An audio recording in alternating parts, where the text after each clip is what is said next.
की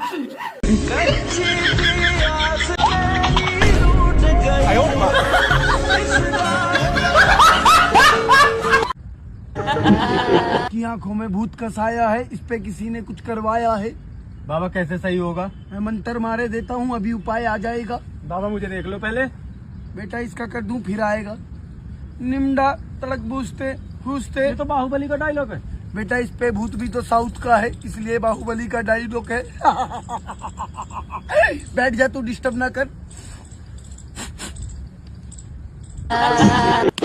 क्या करता है ये साला, पागल है क्या? बाबा यही दिक्कत है, यही दिक्कत है। बाबा करता तो हूँ तेरे फिर। नाम वाला पागल है।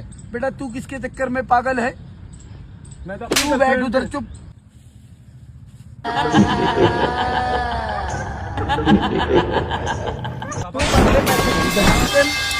तुझे बड़ी दिक्कत है साला।